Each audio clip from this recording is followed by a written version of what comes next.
தங்களது கோரிக்கைகளை மத்திய அரசு செவிமடுக்க மறுத்தாலும் கருப்பு தினம் உணர்வுபூர்வமானது என்று கருணாநிதி தெரிவித்துள்ளார்.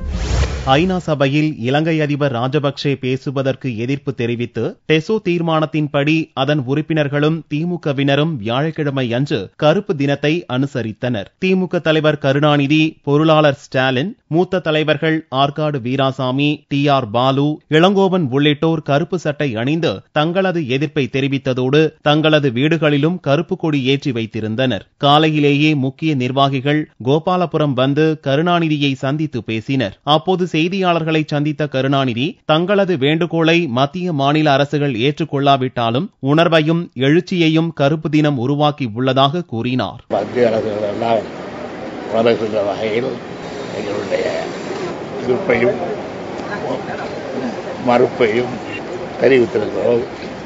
அதை இன்றுள்ள மத்திய மாநில அரசுகள் செவிமடுக்க மறுத்தாலும் கூட இந்த கருப்பு தினம் உருவாக்கியுள்ள உணர்வையும் எழுச்சியையும் தமிழர் உள்ள வகையிலே மறக்க மாட்டார்.